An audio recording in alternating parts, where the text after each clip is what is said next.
Hello students. तो आइए जानते हैं अलंकार किसे कहते हैं। अलंकार जिसका शाब्दिक अर्थ होता है आभूषण या गहना। आभूषण जैसा कि आप सब जानते हैं कि आभूषण श्रृंगार ये खूबसूरती सुंदरता को बढ़ाने के लिए इसका प्रयोग किया जाता है। तो उसी तरह से काव्य में यानी कविता में उसकी सुंदरता को बढ़ाने के लिए कुछ खास शब्दों का प्रयोग किया जाता है, जिससे वो कविता पढ़ने में और भी ज्यादा सुंदर हो जाता है। तो काव्य के सौंदर्य को बढ़ाने के लिए जिन शब्दों का प्रयोग किया जाता है उन्हें ही अलंकार कहते हैं। अलंकार के तीन भेद होते हैं, शब्दालंकार, अर्थालंकार और उभयालंकार।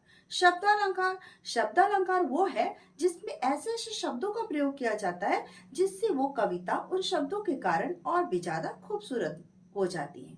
और अर्थालंकार में ऐसे ऐसे अर्थ वाले शब्दों का प्रयोग किया जाता है जिससे उस अर्थ के कारण उस कविता की सुंदरता बढ़ जाती है। और उभयालंकार जिसमें अर्थालंकार और शब्दालंकार ये दोनों का मिला जुला रूप होता है। तो आइए जानते हैं कि आगे इसके बारे में। तो क्लास 10 सीबीएसई में आप लोगों के सिलेबस में केवल 5 अलंकार के बारे में बताया गया है। तो आइए जानते हैं वो 5 अलंकार क्या है। तो सबसे पहले है उपमा अलंकार।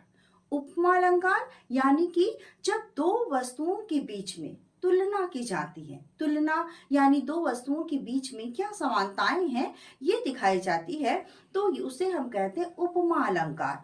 जैसे हाय फूल सी कोमल बच्ची हुई राख की थी ढेरी।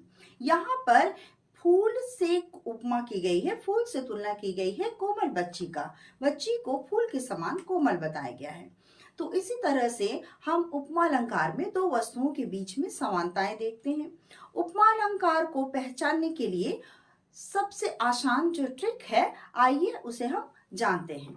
उपमा अलंकार को पहचानने के लिए बस आप लोगों को कुछ शब्दों का याद रखना है, जिस तरह से सा से सी, सरिस, सम की तरह ये सारे शब्द आप जिस भी कविता में देखेंगे उसे आप आसानी से उपमा अलंकार कह सकते हैं। भले ही आप कविता के जो अर्थ है वो नहीं समझ पाए, लेकिन जहां आप इन शब्दों का प्रयोग देखेंगे आप आसानी से उसे उपमा अलंकार कह सकते हैं।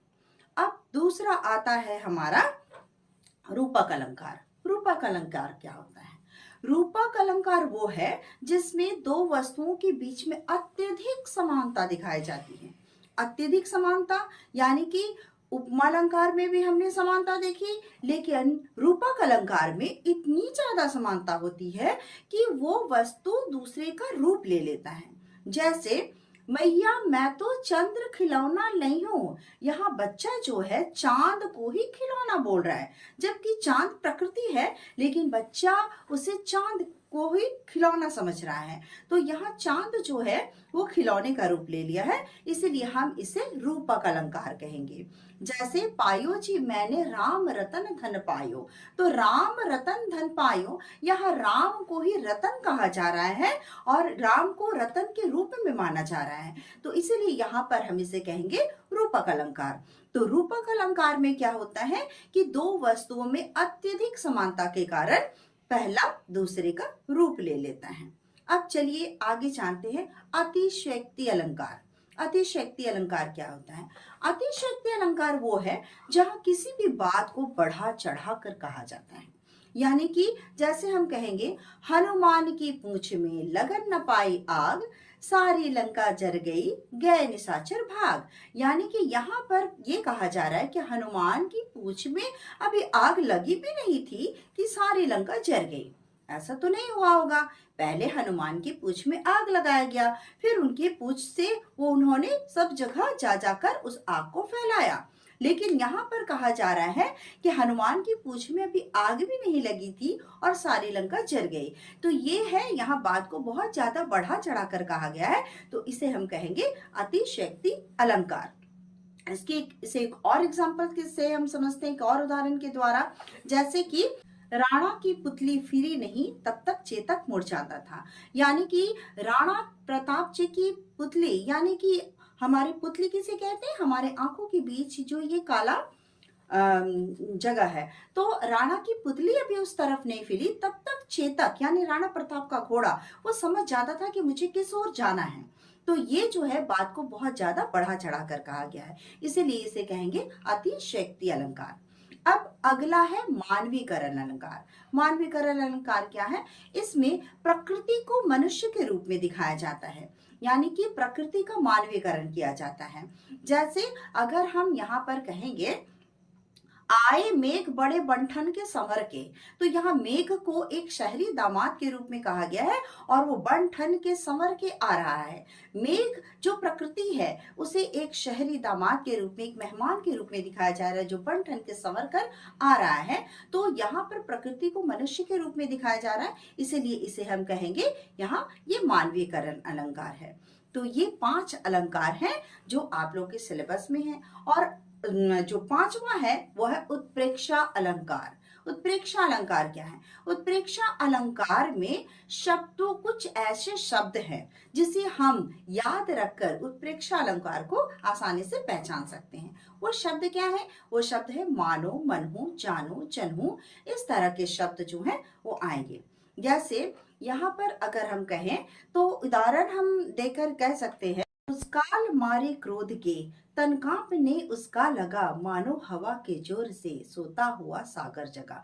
तो यहाँ पर मानो शब्द आया है। इस मानो शब्द को हम देखकर हम समझ जाएंगे कि ये उत्प्रेक्षा अलंकार है। जैसे और एक उदाहरण से समझते हैं, सोहत ओढ़े पीत पट शाम सलूनो गात, मानो नीलमणि शैल पे आपत प्रत्यु प्रभात। तो यहाँ भी मानो शब्द का प्रयोग हुआ है। उसी तरह से इन शब्दों को देखकर हम आसानी से समझ सकते हैं कि ये उत्प्रेक्षा अलंकार है। तो ये थे 5 अलंकार जो आप लोगों के सिलेबस में है। आशा करती हूँ आपको समझ में आया। आइए सबसे पहले हम लोग पढ़ते हैं वाक्य क्या होता है। वाक्य 2 या 2 से अधिक शब्दों के सार्थक और व्यवस्थित समूह को ही वाक्य कहते हैं। यानी कि 2 ऐसे शब्द जब आपस में मिलते हैं और उसका पूरा अर्थ निकलता है उसे ही वाक्य कहा जाता है। वाक्य के रचना की दृष्टि से वाक्य के 3 भेद बताए गए हैं, सरल वाक्य, मिश्र वाक्य और संयुक्त वाक्य। सरल वाक्य क्या है? सरल वाक्य वो है जिसमें एक कर्ता, एक कर्म और एक क्रिया होता है और जिसमें कहीं भी कोई योजक चिन्ह नहीं लगे होते हैं, तो इसे हम सरल वाक्य कहेंगे। चलिए एग्जाम्पल से जानते हैं सरल वाक्य किसे कहते हैं। जैसे वर्षा हो रही है, माँ ने खाना बनाया, ड्राइवर भी बेचैन हो रहा है। ये सभी सरल वाक्य है क्योंकि यहाँ पर कोई भी योजक चिन्ह नहीं लगे हुए हैं। तो इस तरह से हम सरल वाक्य को पहचान सकते हैं। अब चलते हैं मिश्र वाक्य में। मिश्र वाक्य, मिश्र वाक्य जिस वाक्य में एक प्रधान उपवाक्य होता है तथा एक या एक से अधिक आश्रित उपवाक्य होते हैं उसे मिश्र वाक्य कहते हैं। यानी कि एक प्रधान उपवाक्य होता है और दूसरा वाक्य जो है उस पर आश्रित रहता है, इसे कहते हैं मिश्र वाक्य। जब इन 2 वाक्यों को हम अलग करते हैं तो दोनों का कोई मीनिंग नहीं निकलता है। इस तरह से इसे हम मिश्र वाक्य कहेंगे क्योंकि दोनों एक दूसरे से इस तरह से मिले होते हैं कि अलग करने पर उसका कोई अर्थ नहीं निकलता है। आइए उदाहरण से जानते हैं। अध्यापक ने कहा कि कल विद्यालय बंद रहेगा। अगर हम यहाँ कहते हैं कि अध्यापक ने कहा, तो क्या कहा कि कल विद्यालय बंद रहेगा। अगर इतना कह रहे हैं कि कल विद्यालय बंद रहेगा तो ये वाक्य अधूरा लग रहा है। तो इसी तरह से हम इसे कहेंगे मिश्र वाक्य। दूसरा उदाहरण है, वह लड़का मेरा मित्र है जो पेड़ के पास खड़ा है। तो जो पेड़ के पास खड़ा है अगर हम कहते हैं तो कौन पेड़ के पास खड़ा है, ये वाक्य अधूरा है। इसलिए इसके साथ जब तक हम ये वाक्य नहीं बोलेंगे कि वह लड़का मेरा मित्र है, यह अधूरा लगेगा। इसीलिए इसे हम कहेंगे कि मिश्र वाक्य है। अब मिश्र वाक्य को पहचानने के कुछ ट्रिक है। कुछ ऐसे वाक्य के योजक चिन्ह हैं, जब, तब, जहां, तहां, ज्यों, त्यों, की, इसलिए, क्योंकि। यहाँ पर इसलिए जो शब्द है यह मिश्र वाक्य में भी आता है और संयुक्त वाक्य में भी आता है। लेकिन मिश्र वाक्य में इसलिए आता है तो कैसे पहचानेंगे कि कौन मिश्र वाक्य में है, कौन संयुक्त वाक्य है। तो मिश्र वाक्य में जब भी इसलिए आएगा उसके साथ क्योंकि शब्द जरूर आएगा, और संयुक्त वाक्य में केवल इसलिए आता है। तो इस तरह से इन योजक चिन्हों को याद रखकर हम समझ सकते हैं कि मिश्र वाक्य को किस तरह से पहचानना है। आइए कुछ उदाहरण से समझते हैं। जैसे यहाँ है, जो व्यक्ति स्वावलंबी होते हैं वे सदा सुखी रहते हैं। यहाँ पर जो शब्द आया है। जैसे आगे हम देखते हैं कि वह इसलिए बाजार गया क्योंकि उसे जूते खरीदने थे। यहाँ देखिए इसलिए के साथ क्योंकि शब्द आया है। तुम वहां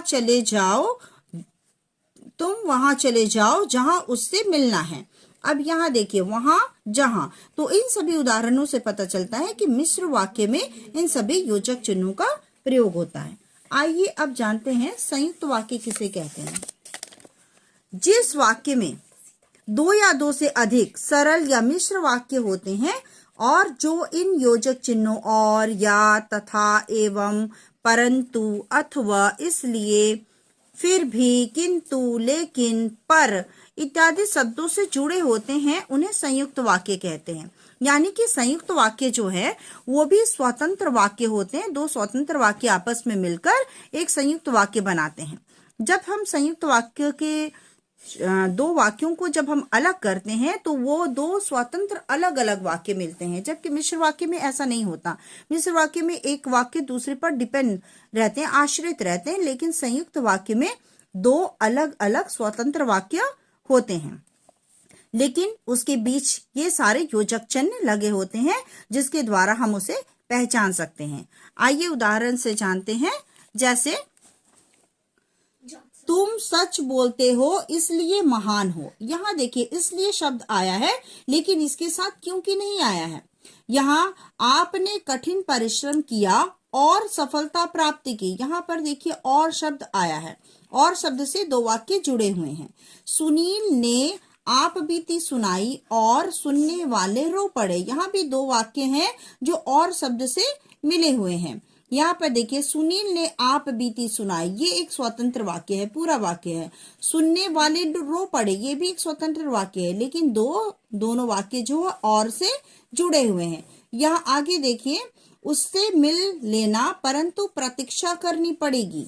अब देखिए इन वाक्यों को, उनसे मिल लेना ये एक स्वतंत्र वाक्य है, प्रतीक्षा करनी पड़ेगी ये भी एक स्वतंत्र वाक्य है, लेकिन दोनों वाक्य परंतु से जुड़े हुए हैं। तो ये सब योजक चिन्हों को लगाकर हम इसे संयुक्त वाक्य को पहचान सकते हैं।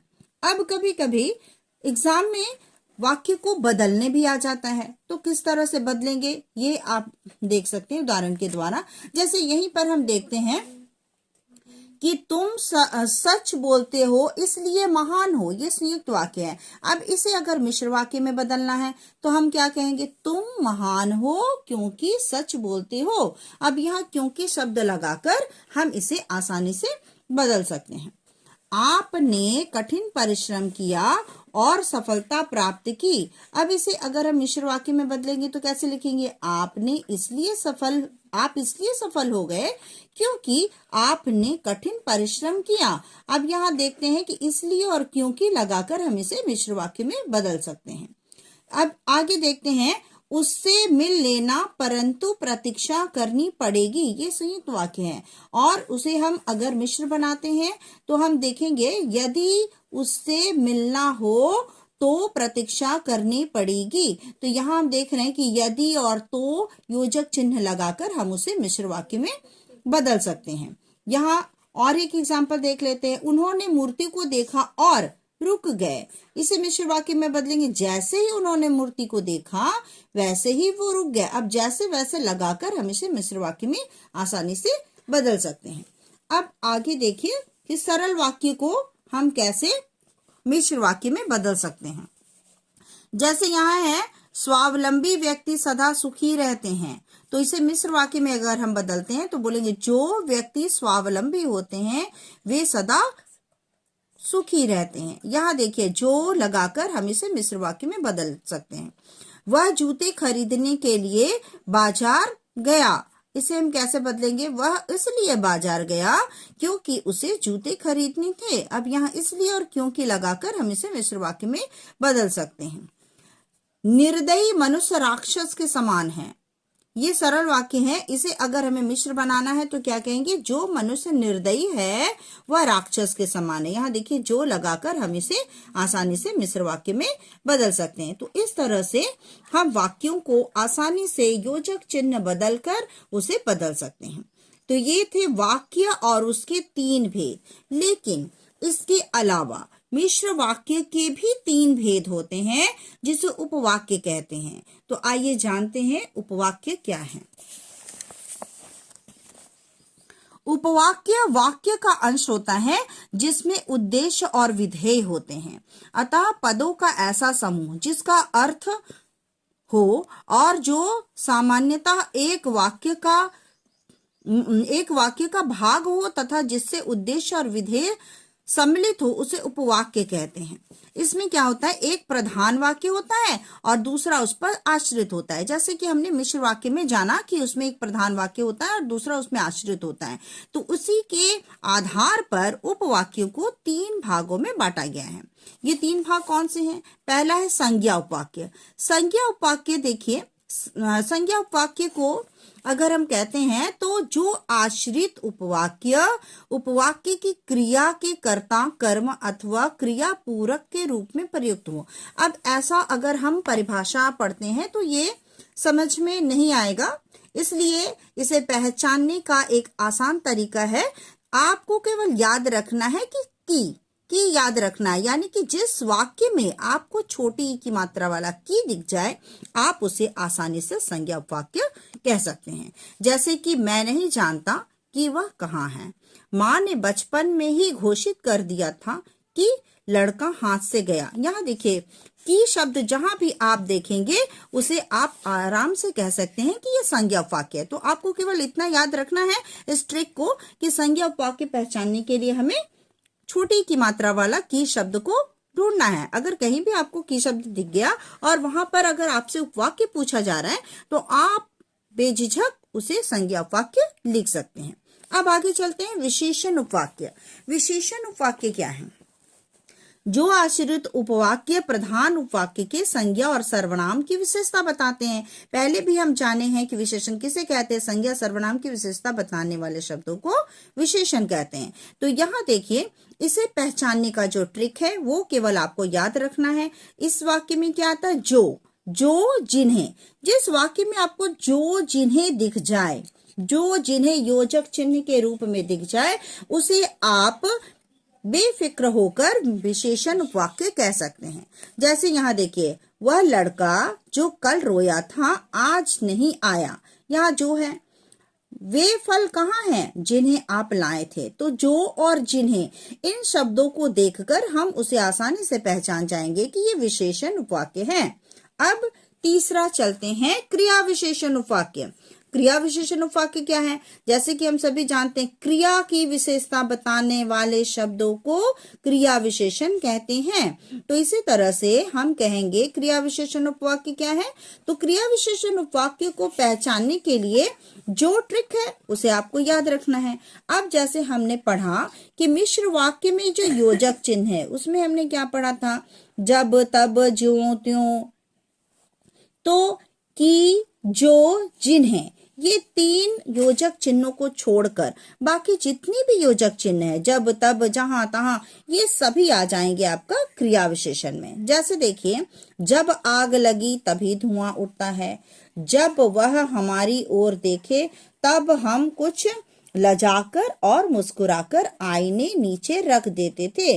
तो इस तरह से जब, तब, जहां, तहां, ये इन सभी वाक्य शब्दों का प्रयोग हम जहां भी देखेंगे, अगर उस वाक्य में क्रिया विशेषण उपवाक्य, उस वाक्य में अगर उपवाक्य पूछा जा रहा है तो हम उसे क्या कहेंगे कि ये क्रिया विशेषण उपवाक्य है। इस तरह से हम वाक्य के 3 भेद और मिश्र वाक्य के 3 उपवाक्यों को आसानी से पहचान सकते हैं और उसे एक से दूसरे रूप में बदल सकते हैं। आइए एक कदम आगे बढ़ते हैं और जानते हैं वाच्य के बारे में। वाच्य क्या है? वाच्य क्या है? वाच्य का शाब्दिक अर्थ है बोलने का विषय। वाच्य शब्द अंग्रेजी भाषा के वॉइस का हिंदी पर्याय है। अतः क्रिया के जिस रूप से यह पता चले कि क्रिया का मुख्य विषय कर्ता है, कर्म है अथवा भाव है, उसे वाच्य कहते हैं। वाच्य जैसे कि नेताजी सुंदर लग रहे थे, इसमें कर्ता प्रधान है तो इसे हम कहेंगे ये कर्तृवाच्य है। आइए जानते हैं वाच्य के कितने भेद हैं। वाच्य के दो भेद हैं, कर्तृवाच्य, अकर्तृवाच्य। अकर्तृवाच्य के दो भेद हैं, कर्मवाच्य और भाववाच्य। तो हमारे सिलेबस में यही है, कर्तृवाच्य, कर्मवाच्य और भाववाच्य। तो जानते हैं कि कर्तृवाच्य किसे कहते हैं। कर्तृवाच्य जो है वो एक साधारण सरल वाक्य है जिसमें कोई भी योजक चिन्ह नहीं लगे होते हैं। इसमें कर्ता होता है और ये साधारण से वाक्य होते हैं। जैसे कि अगर हम इसकी परिभाषा देखते हैं तो देखेंगे कि जब क्रिया का संबंध कर्ता से हो तो वह कर्तृवाच्य कहलाता है। जैसे उदाहरण से हम समझते हैं कि कर्तृवाच्य में प्रधानता कर्ता की होती है। बालक सोता है, यहाँ काम को करने वाला कौन है, बालक है, यानी ये कर्ता है। बच्चे खेलते हैं में काम को करने वाला कौन है, बच्चे, ये करता है। गीता खाती है में काम को करने वाला कौन है, गीता, यानी कि इसमें कर्ता प्रधानता है, कर्ता की प्रधानता है, इसलिए हम ये कहेंगे कि ये कर्तृवाच्य है। तो कर्तृवाच्य में कोई भी योजक चिन्ह नहीं लगे होते हैं, ये साधारण सरल वाक्य होते हैं, इसे हम इस तरह से पहचानेंगे। आइए चलते हैं, अब कर्मवाच्य क्या है ये जानते हैं। जिस क्रिया के जिस रूपांतर से वाक्य में कर्म की प्रधानता हो उसे कर्मवाच्य कहते हैं। यानी कि जिस वाक्य में कर्म की प्रधानता होती है उसे कर्मवाच्य कहते हैं। कर्म क्या है, कर्म जिसे इंग्लिश में आप लोग ऑब्जेक्ट पढ़े हैं उसे ही हिंदी में कर्म कहते हैं। अब कोई अगर वाक्य हमारे पास आता है तो हम उसे कैसे पहचानेंगे कि ये कर्मवाच्य है। तो सबसे पहले हम वाक्य में क्रिया से प्रश्न करेंगे क्या। अगर क्या का जवाब आता है तो वो कर्मवाच्य है। अगर क्या का जवाब नहीं आता है तो वो उसे कहेंगे कर्तृवाच्य या भाववाच्य। तो ये जो है हमारा जो ट्रिक है, ये आपको केवल इतना याद रखना है। कर्मवाच्य पहचानने का तरीका ये है कि सबसे पहले हम देखेंगे कि क्या वाक्य में से या द्वारा लगा है। तो अगर किसी भी वाक्य में से या द्वारा लगा रहता है तो हम दूसरा प्रश्न करेंगे, क्रिया से क्या का प्रश्न करेंगे। अगर वहां पर क्या का जवाब मिल गया और वाक्य में से और द्वारा भी लगा है तो हम उसे कर्मवाच्य कहेंगे। जैसे यहाँ हम देखते हैं कि रीना द्वारा गीत गाया गया। अब यहाँ हम देखते हैं कि यहाँ द्वारा लगा है। दूसरा हमारा प्रश्न क्या है, क्या। तो हम यहाँ काम क्या हो रहा है, क्रिया क्या है, यहाँ पर खोजेंगे क्रिया क्या है। तो यहाँ क्या है, क्रिया गाने का काम। तो यहाँ हम प्रश्न क्या करेंगे कि रीना द्वारा क्या गाया गया। यहाँ पर जवाब आ रहा है कि गीत गाया गया। तो जब हमें जवाब मिलता है तो उसे हम कहते हैं ये कर्मवाच्य है। जैसे दूसरा उदाहरण है, रोगी को दवाई दे दी गई। अब यहाँ पर आप देखोगे कि यहाँ पर से द्वारा नहीं दिया जा रहा है, नहीं लगा हुआ है, लेकिन कर्मवाच्य में काम खुद से नहीं करके किसी के द्वारा कराया जाता है। तो जैसे यहाँ रोगी को दवाई दे दी गई, तो रोगी को क्या दे दी गई, दवाई। मुझे जवाब मिल गया तो इसीलिए इसे कहेंगे ये कर्मवाच्य है। छात्र द्वारा पुस्तक पढ़ी जा रही है। छात्र द्वारा क्या पढ़ी जा रही है, पुस्तक। तो ये भी कर्मवाच्य है। और यहाँ पर वाक्य में हम देख रहे हैं कि यहाँ पर द्वारा लगा हुआ है। तो इस तरह से हम आसानी से कर्मवाच्य को पहचान सकते हैं। अब हमारा अगला जो वाच्य है वह है भाववाच्य। तो भाववाच्य किसे कहते हैं, क्रिया के जिस रूपांतर से वाक्य में कर्ता या कर्म के स्थान पर भाव की प्रधानता होती है उसे हम भाववाच्य कहते हैं। यानी कि इसे हम कैसे पहचानेंगे, भाववाच्य को पहचानने का जो आसान ट्रिक है, उसमें कोई भी वाक्य अगर हमारे सामने आता है तो सबसे पहले हम उसमें देखेंगे क्या उसमें से द्वारा लगा है। अगर लगा है तो फिर हम क्रिया से प्रश्न करेंगे क्या। अगर हमें उसका जवाब मिलता है तो हम उसे कहेंगे ये कर्मवाच्य है। लेकिन अगर जवाब नहीं मिलता तो हम कहेंगे ये भाववाच्य है। जिस तरह से हम उदाहरण से समझ सकते हैं कि उससे पढ़ा नहीं जाता। यहाँ पर देखिए से लगा हुआ है, उससे पढ़ा नहीं जाता। यहाँ हम क्वेश्चन करेंगे कि उससे क्या पढ़ा नहीं जाता। हमेशा क्रिया से ही प्रश्न करना है। अगर हम प्रश्न करते हैं कि उससे क्या पढ़ा नहीं जाता, तो यहाँ पर हमें जवाब नहीं मिल रहा है, यानी कि यहाँ पर ये भाववाच्य हो गया। जैसे अब मुझसे सहा नहीं जाता, तो मुझसे क्या सहा नहीं जाता, जवाब नहीं मिल रहा है, तो ये भाववाच्य हो गया। अगर हम कहते हैं यहाँ पर सोहन से चला नहीं जाता, तो सोहन से क्या चला नहीं जाता, इसका भी जवाब नहीं मिला, तो ये हो गया भाववाच्य। जबकि हम देख रहे हैं कि इन सभी वाक्यों में से का प्रयोग हुआ है। तो बस यही याद रखना है कि अगर जवाब मिलता है तो वो कर्म कहेंगे, और अगर जवाब नहीं मिलता तो उसे हम भाववाच्य कहेंगे। और भाववाच्य में ऐसे भी बहुत सारे जो भी वाक्य आते हैं, उसमें ज्यादातर वाक्य ऐसे ही होते हैं, मुझसे चला नहीं जाता, खाया नहीं जाता, पढ़ा नहीं जाता, बच्चों से लिखा नहीं जाता, इस तरह के वाक्य ही ज्यादा आते हैं जिसमें मन का भाव होता है। भाव का मतलब क्या है, फीलिंग्स, जिसमें मन के भाव की प्रधानता होती है। इसी तरह से हम इसे पहचान सकते हैं कि ये भाववाच्य है।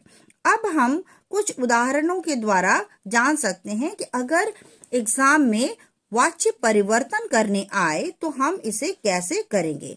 तो आइए जानते हैं।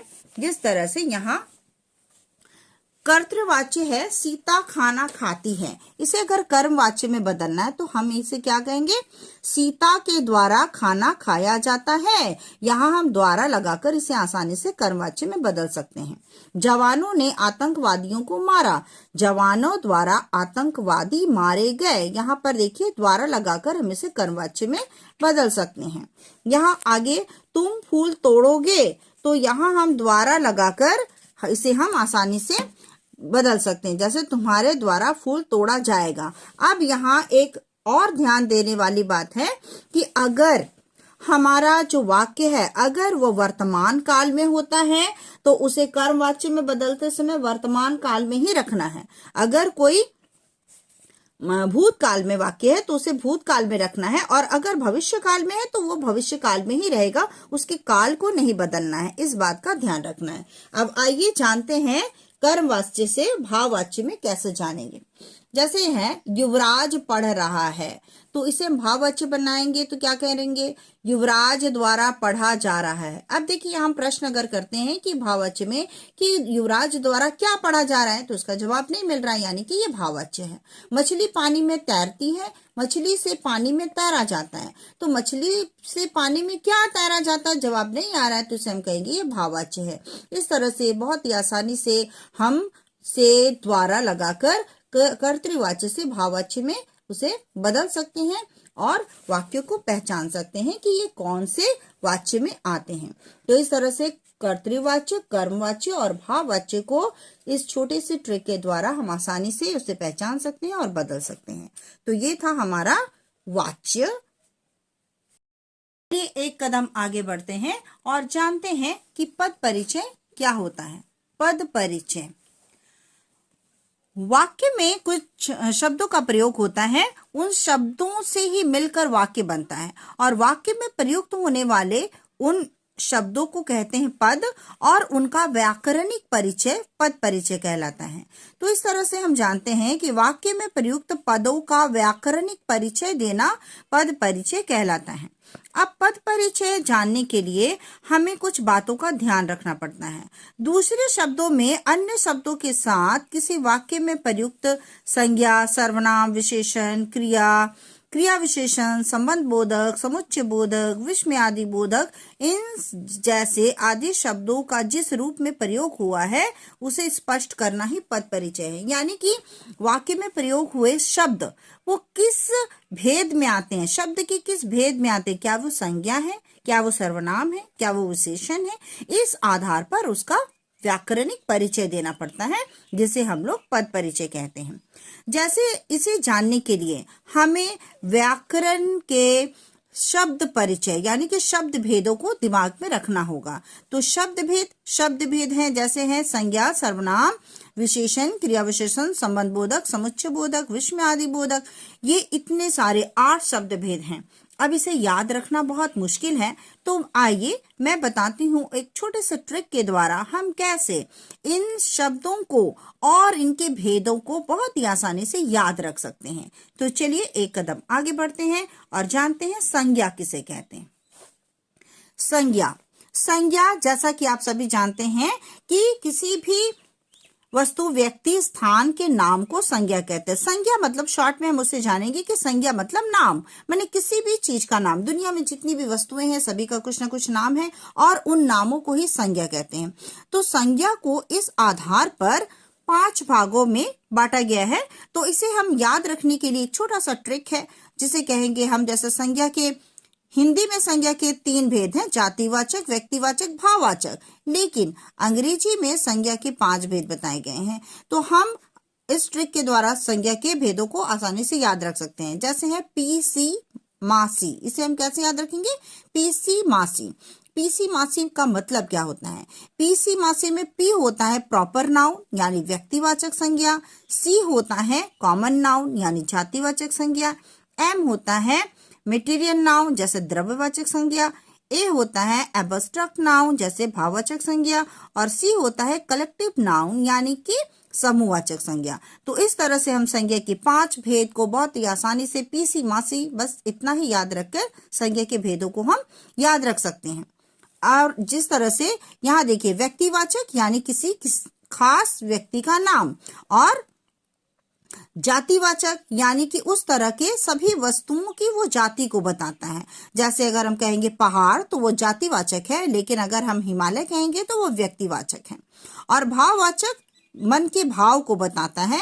जैसे यहाँ हम अगर बोलेंगे कि गौरव हास्य की एक पुस्तक पढ़ता है, तो यहाँ गौरव हो गया व्यक्तिवाचक, हास्य हो गया भाववाचक, और पुस्तक हो गया जातिवाचक। यानी कि पुस्तक तो कोई भी हो सकता है, हास्य मन की भाव है और गौरव एक व्यक्ति है, इसीलिए इसे कहेंगे व्यक्तिवाचक। तो इस तरह से अब अगर हम आगे जानते हैं, जैसे सर्वनाम। अब सर्वनाम किसे कहते हैं? संज्ञा के बदले आने वाले शब्दों को ही सर्वनाम कहते हैं। अब संज्ञा के स्थान पर जिन शब्दों का प्रयोग होता है वो तो सर्वनाम है, लेकिन जब हम पद परिचय करते हैं तो उसमें फिर आता है कि सर्वनाम के भेद को भी बताओ। अब भेद बताने के लिए उसके एक छोटा सा ट्रिक आप लोग याद रखेंगे, जैसे है अ ना प स ना प, इसे हम याद रखेंगे अनाप शनाप। अब संज्ञा के 6 भेद होते हैं, सर्वनाम के 6 भेद होते हैं, तो सर्वनाम के 6 भेदों को हम अनाप शनाप करके याद रख सकते हैं। अनाप शनाप में ये क्या है?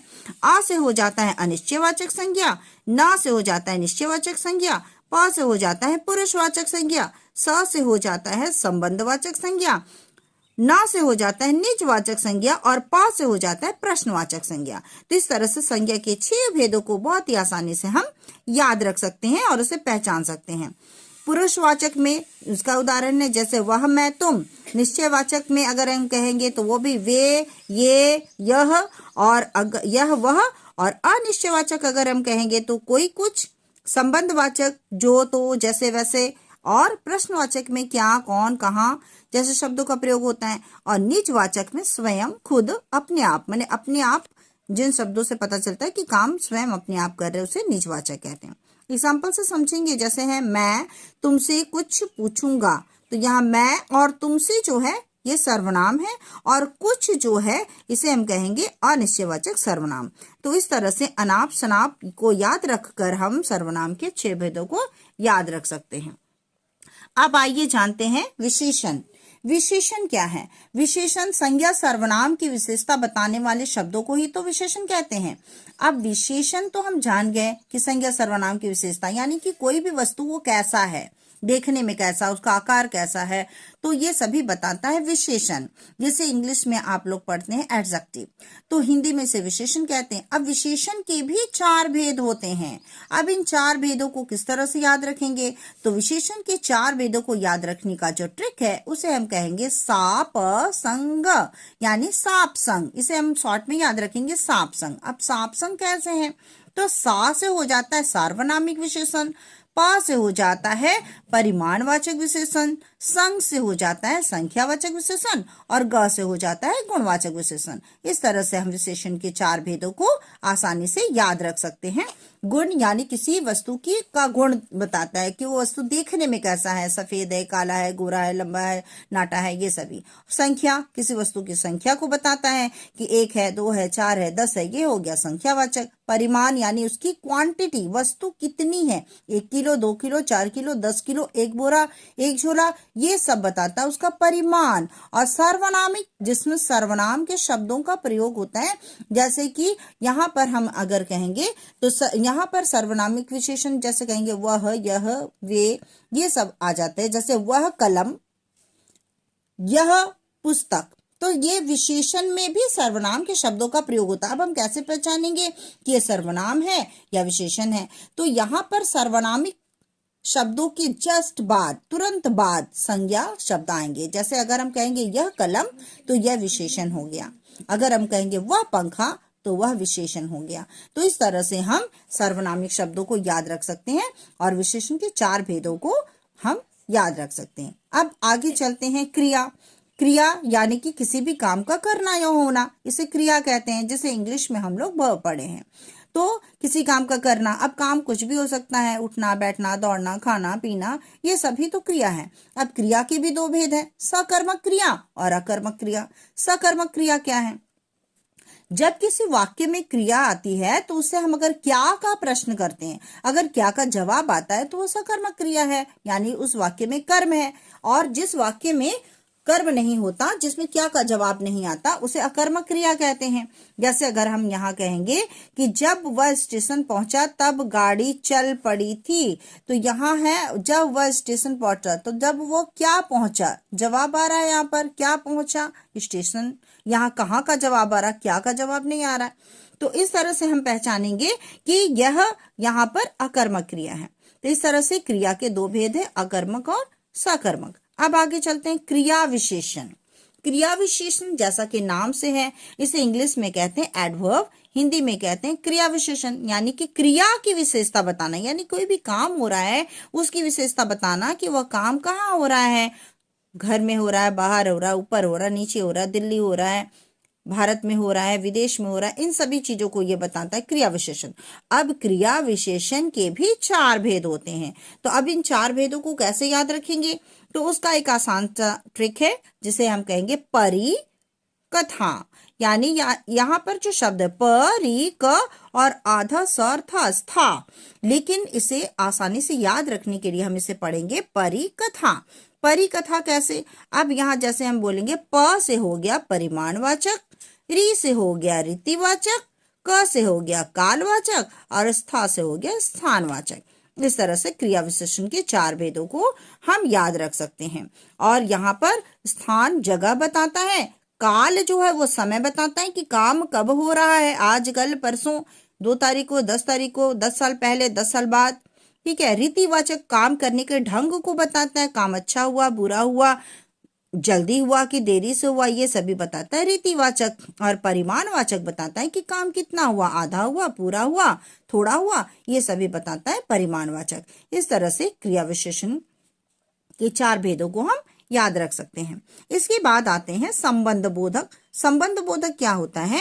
जिन पदों अथवा उपवाक्यों का संबंध बताया जाता है। इसमें जैसे 2 वाक्य होते हैं तो दोनों के बीच में संबंध बताते हैं। जैसे वह खुशी के मारे चीख पड़ा। अब दोनों वाक्यों में देखिए के मारे शब्द जो है संबंध बता रहा है। क्यों चीख पड़ा? खुशी के मारे। तो ये संबंध 2 वाक्यों के बीच में संबंध बताता है, उसे कहते हैं संबंध बोधक वाक्य। उसके बाद 7वां है समुच्चय बोधक। समुच्चय बोधक जिसे हम कंजक्शन के रूप में जानते हैं। जैसे यहाँ है, ये 2 छोटे छोटे उपवाक्यों को जोड़ने का काम करता है। जैसे वह आया और मैं गया।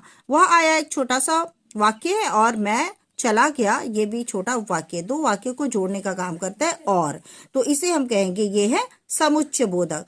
तो समुच्चय बोधक जो है 2 उपवाक्यों को जोड़ने का काम करता है। अब इसके आगे हम जानते हैं विस्मयादि बोधक, जिसे इंग्लिश में हम लोग पढ़ते हैं इंटरजेक्शन। इंटरजेक्शन क्या होता है? जब हमारे मन का भाव अचानक से व्यक्त होता है तो उसे इंटरजेक्शन कहते हैं। वह भाव कुछ भी हो सकता है, हर्ष, शोक, घृणा, भय, विस्मय, क्रोध, कुछ भी, कोई भी भाव, ये हमारे मन में सोए अवस्था में रहते हैं। जब ये जागृत होकर व्यक्त होते हैं तो हम उसे इंटरजेक्शन कहते हैं, जिसे हम वाक्यों में एक्सक्लेमेटरी सेंटेंस, विस्मयादि बोधक वाक्य के रूप में भी जानते हैं। जैसे कि हम अगर कहेंगे तो आह कितना सुंदर दृश्य, तो आ जो है ये विस्मय बोधक शब्द है। ये जैसे हम यहाँ पर इसके बाद आता है, ये हो गए 8 शब्द भेद। उसके बाद जो है वो है निपात। निपात क्या होता है? किसी भी वाक्य को, किसी भी बात को जब बलपूर्वक बल देकर कहा जाता है तो वहां निपात का प्रयोग होता है। निपात को कैसे पहचानेंगे? निपात में होता है भी, ही, इन शब्दों का, तो इन शब्दों का प्रयोग करके हम वन वाक्यों को करते हैं, लिख सकते हैं। जैसे सुरेश ने ही मुझे मारा। अब सुरेश ने मुझे मारा अगर कहते हैं तो ये इतना बल नहीं दे रहा वाक्य को, लेकिन अगर हम कहेंगे सुरेश ने ही मारा, इसका मतलब सुरेश ने ही ये काम किया। मैं जाऊंगा, ये अलग वाक्य है, लेकिन मैं भी जाऊंगा में बात पर बल दिया जा रहा है। तो इस तरह से भी, ही, तो इन शब्दों का प्रयोग करके हम बात को जब बल देकर कहते हैं तो इसे निपात कहते हैं। इसके अलावा और भी कुछ बातें हैं जिसे याद रखना पड़ता है, जैसे कि काल। काल मतलब काम कब हो रहा है, काम ये बताता है। काल किसे कहते हैं? जो क्रिया के होने के समय को दर्शाता है उसे काल कहते हैं। तो काल जो है उसके 3 भेद होते हैं, भूतकाल, वर्तमान काल, भविष्य काल। अब है कि भूतकाल यानी काम हो गया, वर्तमान काल काम हो रहा है और भविष्य काल काम होने वाला है। तो इन शब्द भेदों के बाद हमें याद रखना होगा कि काल किसे कहते हैं, काल के भेदों को भी याद रखना होगा। इसके साथ आता है वचन। वचन जो है वो वचन क्या बताता है कि जब कोई भी वस्तु एक है या अनेक है इसका पता चलता है, उसे वचन कहते हैं। तो वचन जो है इसके 2 भेद होते हैं, एक वचन और बहुवचन। यानी कि एक वचन और बहुवचन, कोई भी वस्तु एक है या अनेक है। और उसके बाद काल, वचन, और इसके बाद आता है लिंग। लिंग में क्या होता है? लिंग में है कि जब कोई भी वस्तु की जिसकी हम बात कर रहे हैं तो वो स्त्री या पुरुष का बोध कराता है, स्त्री है अथवा पुरुष है, इसका बोध कराने वाले शब्दों को ही लिंग कहते हैं। लिंग के 2 भेद होते हैं, स्त्रीलिंग और पुल्लिंग। तो जिन शब्दों से हमें पता चलता है ये स्त्रीलिंग है, जैसे हम अगर कहेंगे कि मोरनी, अगर हम कहेंगे गाय, अगर हम कहेंगे तो इस तरह से शब्दों को हम लिंग कहते हैं और स्त्रीलिंग कहते हैं। और अगर हम कहेंगे जैसे कि लड़का, राजा, शेर, तो इन सभी को हम पुल्लिंग कहेंगे। तो पद परिचय जानने के लिए हमें इन सभी बातों किसे कहते हैं? कारक। संज्ञा या सर्वनाम के जिस रूप से उसका संबंध वाक्य के अन्य शब्दों के साथ जाना जाता है उसे कारक कहते हैं। यानी कि जब भी हम पद परिचय करते हैं तो उसमें कारक भी पहचानना पड़ता है। तो कारक के 8 भेद होते हैं। जैसे इसे हम इसकी विभक्ति के साथ याद रखेंगे। कर्ता ने, कर्म को, करण से, के द्वारा, के साथ, संप्रदान के लिए, अपदान से मतलब अलग होना, संबंध का, के, की, रा, रे, री, ना, ने, नी, अधिकरण में पर, संबोधन हे, अरे, हो। ठीक है। तो अब इसमें हम जैसे हम जाएंगे तो कर्ता कारक ने यानी जब काम को करने वाला का पता चलता है उसे कर्ता कारक कहते हैं। कर्म, किसी भी वाक्य में जब कर्म की प्रधानता होती है तो वहां पर कर्म कारक होता है। करण मतलब हम किस चीज से काम कर रहे हैं, वहां पर करण कारक यूज होता है। जैसे कि मैं साइकिल से घर जाता हूँ, काम किस चीज से हो रहा है वो बताता है करण कारक। संप्रदान कारक, काम किसके लिए किया जा रहा है ये बताता है। जैसे गुरु जी को फल दो, काम गुरु जी के लिए हो रहा है। अपदान कारक अलगाव दिखाता है, जब किसी चीज से अलग होना। जैसे कि पक्षी पेड़ से उड़ गए, यानी पक्षी पेड़ से उड़कर अलग हो गए। संबंध कारक वस्तुओं में संबंध जोड़ता है। जैसे पारुल की बहन डॉक्टर है, यहाँ पारुल और बहन के बीच में संबंध बता रहे हैं। और अधिकरण कारक बताता है में पर, यानी कि काम का आधार बताता है। जैसे विजय बस में बैठा है, यानी कि कहाँ बैठा है वो उसका बेस, उसका आधार जो है बस है। तो ये अधिकरण कारण आधार बताता है। और संबोधन जो है वो किसी के प्रति बुलाने के लिए शब्दों का प्रयोग किया जाता है। जैसे हम यहाँ कहेंगे अरे ध्रुव तुम कब आए, तो इस तरह से अरे, जैसे हम लोग ईश्वर को संबोधन करते हैं हे भगवान, तो इस तरह से संबोधन कारक का प्रयोग करते हैं। तो पद परिचय जानने के लिए इन सभी बातों को में गौर करना पड़ेगा और तभी जाकर पद परिचय संपूर्ण होता है। तो आइए अब कुछ उदाहरण से समझते हैं कि किस तरह से पद परिचय कर सकते हैं। जैसे यहाँ देखिए, कार्ल मार्क्स ने अपना सारा जीवन दुख में बिता दिया। अब यहाँ प्रश्नों में आता है, जैसे कार्ल मार्क्स यहाँ अंडरलाइन है और यहाँ बता रहा है कि कार्ल मार्क्स का पद परिचय बताइए। अब कार्ल मार्क्स है तो कार्ल मार्क्स को सबसे पहले हम पहचानेंगे कि ये क्या है, ये यहाँ पर व्यक्तिवाचक संज्ञा है, क्योंकि कार्ल मार्क्स एक नाम है। अब व्यक्तिवाचक संज्ञा है तो व्यक्तिवाचक संज्ञा में हम कार्ल मार्क्स नाम से क्या पता चल रहा है कि ये पुल्लिंग है। कार्ल मार्क्स एक ही है तो एक वचन हो गया। और कार्ल मार्क्स ने अपना सारा जीवन दुख में बिता दिया, यानी कि किसके बारे में बात हो रहा है, कार्ल मार्क्स के बारे में, तो ये हो गया यहाँ पर कर्ता कारक।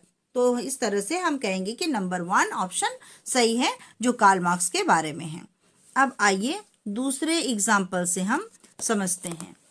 यहाँ जैसे हम कहेंगे कि नेताजी की बगैर चश्मे वाली मूर्ति बुरी लगती है, तो यहाँ पर नेताजी को अगर अंडरलाइन करते हैं तो नेताजी की क्या हो गया, ये हो गया नेताजी की, ये हो गया हमारा जातिवाचक संज्ञा और पुल्लिंग एक वचन संबंध कारक, क्योंकि नेताजी की है यहाँ पर तो ये संबंध बता रहा है, ठीक है, और इसीलिए हम संबंध कारक इसे कहेंगे। और नेताजी किसी का नाम नहीं है, यहाँ नेताजी कहा गया है इसलिए जातिवाचक कहा गया है। लेकिन अगर हम यहाँ सुभाष चंद्र बोस जी अगर यहाँ लिखा होता तो हम इसे व्यक्तिवाचक कहते हैं, ठीक है। दूसरा है बुरी। अब बुरी लगी, बुरी जो है ये मन के भाव को दर्शा रहा है तो ये हो गया भाववाचक संज्ञा। और बुरी जैसा शब्द से पता चल रहा है स्त्रीलिंग, बुरी लगती है से पता चल रहा है कि ये एक वचन है। उसी तरह से हम यहाँ आगे देखेंगे, जैसे इधर आगे देखेंगे, वाह भाई खूब क्या आइडिया है, वाह। अब यहाँ वाह अंडरलाइन है तो वाह शब्द किसके लिए है, विस्मयादि बोधक। तो विस्मयादि बोधक जो है उसमें हमें कोई भी लिंग वचन बताने की जरूरत नहीं है। जैसे यहाँ हम कहेंगे उसे वैसे ही फ्रेम की दीवार दरकार होती है, तो उसे शब्द जो है ये पुरुषवाचक सर्वनाम को दर्शाता है। और ये क्या है, उसे शब्द से पता चल रहा है कि एक वचन है और यहाँ पर दरकार होती है तो यहाँ पर हमें पता चल रहा है कि ये पुल्लिंग है। जैसे हम कहेंगे वह, तो वह उसे दे दी गई, वह से पता चल रहा है कि वह पुरुषवाचक सर्वनाम है और एक वचन है। तो इस तरह से इन उदाहरणों से हम जान सकते हैं कि किस तरह से हम पद परिचय को पहचान सकते हैं। एक कदम आगे बढ़ते हैं और चलते हैं पत्र लेखन की तरफ। पत्र लेखन क्या है, पत्र लिखते समय हमें कुछ खास बातों का ध्यान रखना पड़ता है। जैसे कि पत्र लिखते समय हमें उसमें पता, दिनांक ये सब स्पष्ट होना चाहिए। भाषा की शुद्धता का ध्यान रखना चाहिए। पत्र लिखते समय क्रमबद्धता होनी चाहिए और पत्र ज़्यादा बड़ा भी नहीं होना चाहिए। जो हम बातें कह रहे हैं वो सरल होनी चाहिए और पत्र पूरा होना चाहिए, पढ़ते समय अधूरा नहीं होना चाहिए और पत्र का जो संदेश है वो स्पष्ट होना चाहिए। ये है पत्र लिखते समय ध्यान देने योग्य बातें। अब आइए चलते हैं, पत्र हम जैसा कि जानते हैं पत्र 2 तरह के होते हैं, औपचारिक और अनौपचारिक। तो औपचारिक पत्र क्या होता है पहले हम ये जानते हैं। औपचारिक पत्र वो होता है जब हम स्कूल में प्रधानाचार्य को या किसी पदाधिकारी, किसी व्यापारी, किसी पुस्तक विक्रेता या संपादक या थाना या इन जगहों में जब हम पत्र लिखते हैं तो इसे कहते हैं औपचारिक पत्र। औपचारिक पत्र यानी ऑफिशियल लेटर। किसी भी ऑफिस में जब हम पत्र लिखते हैं तो इसे कहते हैं औपचारिक या ऑफिशियल लेटर। तो आइए जानते हैं कि ये औपचारिक पत्र कितने तरह का होता है। ये जैसे हम स्कूल में जब लिखते हैं तो इसे आवेदन पत्र कहते हैं। हम किसी ऑफिस में या कार्यालय में लिखते हैं, संपादक या समाचार पत्र के संपादक को लिख सकते हैं। शिकायती पत्र जैसे कि बिजली की समस्या का शिकायत, जल की समस्या का शिकायत, इन सभी जगह पर बैंक में अगर कोई शिकायत दर्ज करना है तो, या हमें अगर जाकर कोर्ट में कोई शिकायत करना है, ये सभी आते हैं शिकायती पत्र के अंतर्गत। और व्यावसायिक पत्र यानी कि व्यापार के से संबंधित पत्र। इन पत्रों को लिखते समय हमें जो सबसे पहले ध्यान देने योग्य बातें हैं वो है कि जब हम पत्र लिखना शुरू करते हैं तो कैसे शुरू करें। तो उसमें हम सबसे पहले ऊपर में अपना पता, अपना एड्रेस लिखेंगे। हमारा एड्रेस जैसे कि आप सभी जो हो ये बोर्ड का एग्जाम देने जा रहे हो, इसलिए आप सभी का अभी तक का एड्रेस यानी कि पता क्या होगा, ऊपर होगा परीक्षा भवन नई दिल्ली और उसके बाद डेट। उसके बाद जब हम पत्र लिखना शुरू करेंगे तो हम एक लाइन छोड़ेंगे और उसके बाद हम लिखेंगे, जैसे हम स्कूल में अगर लिख रहे हैं तो हम लिखेंगे सेवा में प्रधानाचार्य जी। अगर हम ऑफिस में लिख रहे हैं तो सेवा में उससे संबंधित जो अधिकारी है उनका नाम। अगर हम समाचार संपादक को लिख रहे हैं तो सेवा में संपादक महोदय। अगर हम शिकायत कर रहे हैं, अगर मान लीजिए हम स्वास्थ्य अधिकारी को अगर शिकायत कर रहे हैं तो हम लिखेंगे सेवा में स्वास्थ्य अधिकारी। इस तरह से पत्र को लिखते समय हमें इन बातों का ध्यान रखना पड़ता है कि पत्र को पाने वाले का नाम लिखना होता है। उसके बाद उसके लिए संबोधन क्या कहकर उनको बुलाएंगे। जैसे यहाँ स्कूल में लिख रहे हैं तो लिखेंगे महोदय या महोदया। अगर प्रिंसिपल अगर लेडी है तो महोदया लिखेंगे और अगर जेंट्स है तो महोदय शब्द का प्रयोग किया जाता है। उसी तरह से ऑफिस में मान्यवर या महोदय लिख सकते हैं और या श्रीमान या महोदय भी हम लिख सकते हैं। अब उसके बाद आता है अभिनिवेदन। अभिनिवेदन यानी कि ये पत्र के अंत में लिखा जाता है। पत्र के अंत में हम क्या लिखेंगे, अगर स्कूल में लिख रहे हैं तो लिखेंगे आपका आज्ञाकारी छात्र या आज्ञाकारिणी शिष्या या छात्रा। और अगर हम किसी ऑफिस में लिख रहे हैं तो वहां हम भवदीय लिखेंगे या विनीत लिखेंगे। और बाकी कहीं भी अगर हम शिकायती पत्र या व्यावसायिक पत्र कुछ भी लिख रहे हैं वहां हम अंत में धन्यवाद के बाद भवदीय लिखेंगे। और उसके बाद अपना नाम नहीं लिखना है, अपने नाम की जगह में हम क्या लिखेंगे, क ख ग।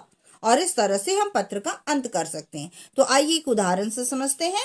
जैसे देखिए ये एक पत्र है, यहाँ क्या कहा गया है कि अपने क्षेत्र में फैली हुई गंदगी और समुचित सफाई व्यवस्था ना होने की ओर ध्यान दिलाते हुए स्वास्थ्य अधिकारी को पत्र लिखना है। आपको सबसे पहले पत्र में खोजना है कि पत्र किससे लिखना है, उसे अंडरलाइन करना है। यानी कि ये हमारा हो गया स्विच वर्ड यानी कि वर्ड हो गया। अब हम जब पत्र लिखेंगे तो हमें इसे ही पत्र लिखना है। तो सबसे पहले हमने अपना पता लिखा परीक्षा भवन दिल्ली और उसके बाद दिनांक यानी कि डेट लिखा।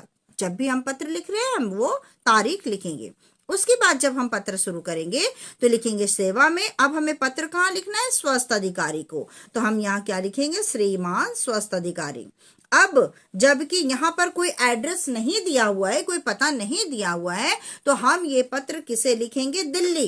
क्योंकि दिल्ली बोर्ड है, सीबीएसई बोर्ड दिल्ली बोर्ड है, इसलिए हम यहाँ दिल्ली बोर्ड का ही पता लिखेंगे। तो हम यहाँ क्या लिखेंगे, दिल्ली नगर निगम दिल्ली। दिल्ली लिखकर आप यहाँ वहां का पिन नंबर लिख दिया। ये हो गया जहां हमें पत्र भेजना है उसका पता। अब है हमें उसके बाद विषय लिखना है, सब्जेक्ट। विषय बहुत से शॉर्ट में हमें लिखना है, जैसे कि क्षेत्र में फैली गंदगी के संबंध में। अब जब हम ये सब्जेक्ट लिख रहे हैं, जब हम विषय लिख रहे हैं तो विषय लिखने के बाद पूर्ण विराम जरूर देना है, फुल स्टॉप पूर्ण विराम जरूर देना है। यानी कि ये हमारा जो विषय है वो कंप्लीट हो गया। उसके नीचे हम लिखेंगे संबोधन यानी कि महोदय। महोदय लिखने के नीचे हम पत्र लिखना शुरू करेंगे। जैसे कि इस पत्र के माध्यम से मैं आपका ध्यान अपने क्षेत्र में फैली गंदगी समस्या की ओर आकर्षित करना चाह रहा हूँ। तो ये इस तरह से बॉडी हम शुरू करते हैं और इसके बाद फिर हम बॉडी लिखने के बाद फिर हम करेंगे यहाँ पर अंत करेंगे धन्यवाद। और पत्र लिखते समय एक और बात का ध्यान रखना है कि पत्र हमेशा 2 पैराग्राफ में होना चाहिए। एक ही पैराग्राफ में सारी बातों को नहीं कहना है। पहले पैराग्राफ में हमारी जो भी समस्याएं हैं, हम जो भी कहना चाहते हैं वो सभी कुछ रहेगा। फिर दूसरे पैराग्राफ में हम उनसे अनुरोध करेंगे, जैसे कि यहाँ लिखा है, अतः आपसे निवेदन है कृपया इस क्षेत्र की स्वस्थ सुरक्षा की ओर ध्यान में रखते हुए बिना विलंब किए कोई महत्वपूर्ण कदम उठाया जाए। तो इस तरह से दूसरे पैराग्राफ में हम उनसे निवेदन करेंगे और मैं सदा आपका आभारी रहूंगा, इसके लिए धन्यवाद। और उसके बाद भवदीय और उसके बाद क ख ग। अपना नाम नहीं लिखना है यहाँ पर, क ख ग लिखकर इस तरह से हमारा औपचारिक पत्र जो है वो समाप्त होता है। तो औपचारिक पत्र अगर यहाँ पर स्वास्थ्य अधिकारी को लिखना है तो हमें जितने भी औपचारिक पत्र होते हैं सभी एक ही तरह का होता है। केवल ध्यान क्या देना है कि लिख किसे रहे हैं। अगर हम स्वस्थ अधिकारी को लिख रहे हैं तो सेवा में के बाद स्वस्थ अधिकारी लिखेंगे। अगर हम यहाँ पर स्कूल में लिख रहे हैं तो सेवा में के बाद प्रधानाचार्य महोदय लिखेंगे। अगर हम थाना में लिख रहे हैं तो सेवा में के बाद थानाध्यक्ष महोदय लिखेंगे। बस ये सेकंड लाइन को ही बदलना है। बाकी सब अगर नहीं दिया हुआ है प्रश्न पत्र में तो हम अपने हिसाब से लिख सकते हैं। लेकिन अगर प्रश्न पत्र में दिया है कि आपका नाम ये है, आपका नाम रिया है या राजू है, इस तरह का, तो आप अंत में अपना नाम यहाँ पर लिखेंगे। अगर आपका नाम नहीं दिया है तो आप नाम नहीं लिखेंगे, आप केवल क ख ग लिखेंगे। तो ये था औपचारिक पत्र। आइए एक कदम आगे बढ़ते हैं और जानते हैं ईमेल लेखन। ईमेल लेखन क्या है? ईमेल लेखन जिसे इंग्लिश में कहते हैं इलेक्ट्रॉनिक मेल। इलेक्ट्रॉनिक मेल ये क्या होता है? ईमेल लेखन होता है, जैसे यहाँ हम इसे एग्जाम्पल से जानते हैं। ईमेल लेखन में सबसे पहले जो लिख रहा है, जो ईमेल लिख रहा है, सबसे पहले उसका ईमेल आईडी लिखना होता है, यानी फ्रॉम के बाद हम उसका ईमेल आईडी लिखेंगे। उसके बाद होता है टू, यानी कि जिसे हम ईमेल भेज रहे हैं उसका यहाँ ईमेल आईडी लिखते हैं। उसके बाद यहाँ हम लिखते हैं सीसी और बीसीसी। सीसी यानी कि कार्बन कॉपी और बीसीसी मतलब ब्लाइंड कार्बन कॉपी। अगर एक ही ईमेल हम 10 लोगों को भेज रहे हैं तो हम सीसी का व्यवहार करते हैं, और अगर उस ईमेल को हम केवल किसी खास व्यक्ति को भेज रहे हैं तो यहाँ पर हम बीसीसी का इस्तेमाल करते हैं, जिसे बाकी लोग नहीं जान पाए कि हम ये ईमेल उसे भी, दूसरे व्यक्ति को भी भेजा जा रहा है, तो हम इसका इस्तेमाल करते हैं। अब इसके बाद हम ईमेल लिखना शुरू करते हैं। तो ईमेल यहाँ पर सबसे पहले हम संबोधन लिखते हैं, महोदय, और उसके बाद ईमेल का बॉडी लिखा जाता है। बॉडी लिखने के बाद यहाँ पर हम लिखते हैं धन्यवाद, और उसके बाद भवदीय और काखगा। तो ईमेल लिखते समय यहाँ पर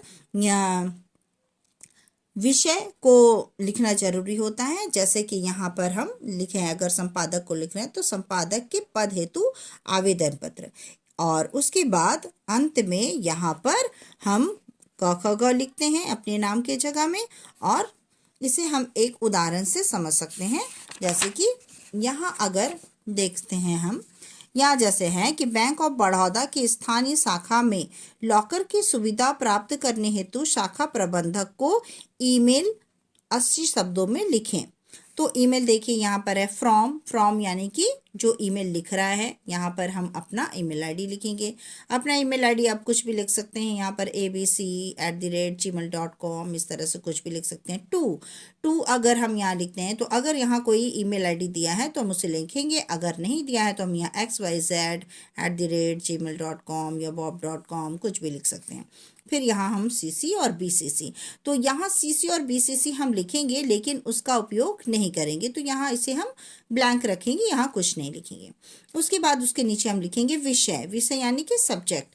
तो यहाँ जैसे यहाँ पर था कि किसके लिए, लॉकर की सुविधा प्राप्त करने हेतु, तो यहाँ विषय में क्या लिखेंगे, लॉकर की सुविधा प्राप्त करने हेतु। तो यहाँ हम ये इसका विषय लिख दिए, और उसके बाद लिखेंगे मान्यवर लिखने के बाद हम पूरा ईमेल अपना बॉडी उसका लिखेंगे, और लिखने के बाद यहाँ पर हम अंत में लिखेंगे धन्यवाद, भवदीय, और यहाँ क ख ग यानी अपना नाम ना लिखकर हम यहाँ क ख ग लिखेंगे। तो इस तरह से हम ईमेल लिख सकते हैं, और बस इसमें ये पत्र की तरह ही होता है, केवल इसमें ध्यान ये रखना है कि इसमें सेवा में नहीं लिखना है, ठीक है, और यहाँ पर कोई एड्रेस, अपना ईमेल आईडी लिखना है, कोई एड्रेस नहीं लिखना है। तो इस तरह से हम ईमेल लिख सकते हैं। आशा करती हूँ आपको समझ में आया हो। वीडियो अगर अच्छी लगी हो तो ज़्यादा से ज़्यादा लाइक, सब्सक्राइब और शेयर करें। धन्यवाद।